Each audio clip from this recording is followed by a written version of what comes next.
L'Esprit de Dieu m'a choisi pour étendre le règne. Présentement, on est à la salle communautaire de Sainte-Marie.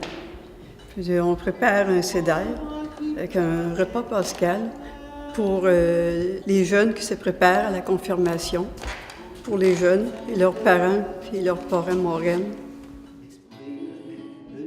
Les trois petits pères représentent la Trinité. Puis celui qui est coupé en deux, c'est le Christ qui fait don de sa vie. Ça c'est complet, ça c'est complet. Si nous parlons du cédère, nous parlons du rappel du repas du Christ, mais aussi la délivrance du peuple juif de l'esclavage. Mais pour les jeunes, ce soir, qui est important, si je parle du cédère, je parle tout simplement d'un passage de vie de disciples à vie de témoins.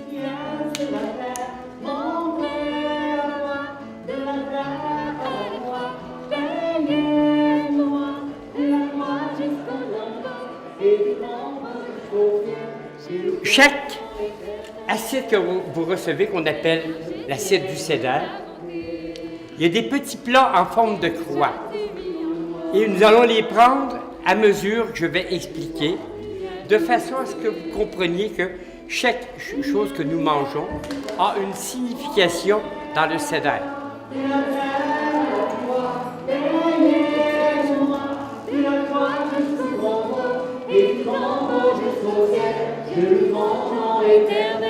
Ce soir, nous avons voulu, avec les jeunes qui se préparent à la confirmation, puis leurs parents, faire un retour sur l'année catéchèse, qui était sur la Passion du Christ. Mais le thème de notre catéchèse, c'était « Ma vie avec le Christ ». Donc, parler de la Passion du Christ, parler de ce qu'il a vécu, ça demeure, bien des fois pour les jeunes, simple histoire.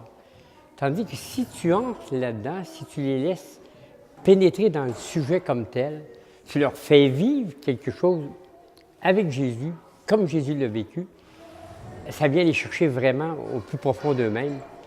Puis ils ont le goût d'embarquer, ils ont le goût de vivre, ils ont le goût, plus que ça, de continuer.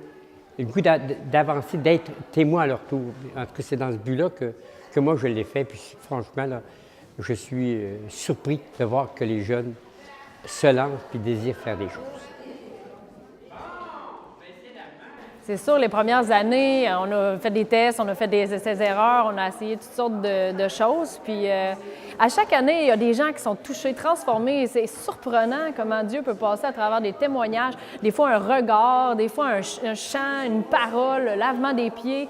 Tout ce qu'on met dans le repas, on les a gardés parce qu'à travers les années, on a eu des gens qui sont venus par la suite nous dire « Ça m'a tellement touché, Dieu est tellement venu me parler à travers ça. » Puis on en est tout le temps épaté de voir comment Dieu peut passer à travers toutes sortes de témoignages.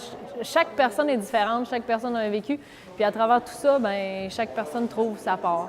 On est juste des instruments, hein, puis Dieu passe à travers nous, donc on se laisse inspirer, puis on a la foi et la conviction qui passe à travers de tout ça.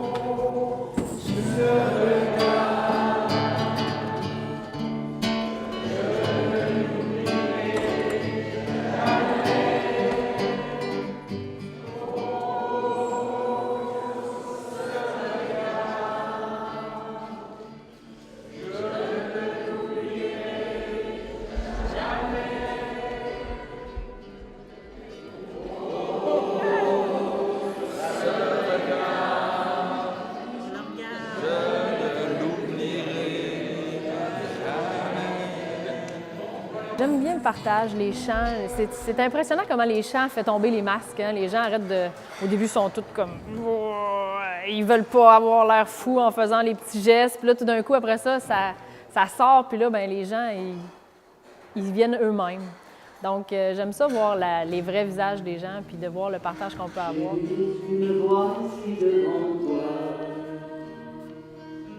tout simplement dans les silences,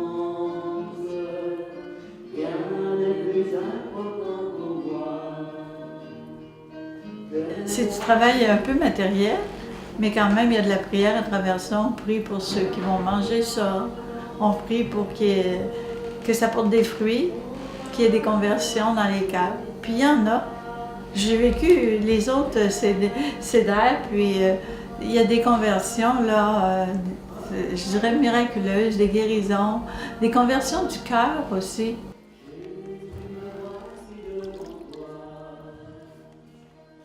Reçois cette eau comme Jésus au soir du jeudi saint le fit pour ses amis.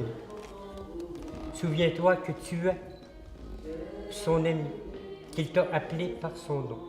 C'est vraiment un beau cadeau à se faire, le lavement des pieds. Parce que c'est pas n'importe quoi, le lavement des pieds. C'est comme si l'Esprit Saint venait, là, dans l'ivresse de l'Esprit Saint, te prendre, là, puis te donner une parole, puis te dire vraiment sa volonté. Bien, les grâces, c'est différent à chacun. C'est la grâce que la personne a besoin. Puis, c'est pas gênant d'aller se faire laver les pieds pourvu. La seule chose que ça prend, c'est l'humilité. Parce qu'il y en a qui sont gênés parce qu'ils disent les autres entendent. Mais Dieu est assez puissant pour nous parler sans que les autres comprennent. C'est ça l'affaire. C'est comme si Jésus lui-même venait à vous ce soir. Il dit, écoute bien, moi je t'aime. Écoute bien, moi je t'accepte comme tu es. Écoute bien, moi, je veux te dire à quel point tu comptes pour moi, tu as du près à mes yeux. Du primaire au secondaire, ils font tout un passage. Donc, passage dans tous les domaines, mais passage aussi dans leur vie religieuse parce que au primaire, ça va bien prier. Rendu au secondaire, on n'ose plus. Ça a été même difficile de leur aider. Ils ont eu chacun une petite croix, de les amener à la porter. Il fallait qu'ils comprennent pourquoi ils la portaient, mais aussi de dire, hey, es-tu capable de parler de Jésus à quelque part? Il y en a qui se sont risqués, même d'aller dire à leur professeur qu'ils les aimaient au nom de Jésus. Il s'est posé des gestes. Donc, c'est dans ce sens-là qu'on a voulu lancer le CEDER et tous les petits gestes que l'on pose, ils l'ont déjà vécu pendant l'année scolaire, pendant les cours de catéchèse. Dieu nous fait juste nous rendre plus grands et nous rend la vie tellement plus merveilleuse. Même si des fois, ça peut être difficile pareil, il est toujours là au moins. Fait que si Dieu peut être présent avec eux et qu'ils peuvent comprendre ça, ça serait merveilleux. Ça a été incroyable là, pendant l'année. Puis ils sont arrivés ce soir, puis ils avaient le goût de montrer à leurs parents qu'ils vivaient des choses. J'aimerais vivre un tel événement avec des gens, avec des adultes engagés, pour être capable de relancer un petit peu la foi dans notre Église. Un mouvement d'action, un mouvement vrai quelque part, là, qui nourrirait la foi et l'amour du Christ.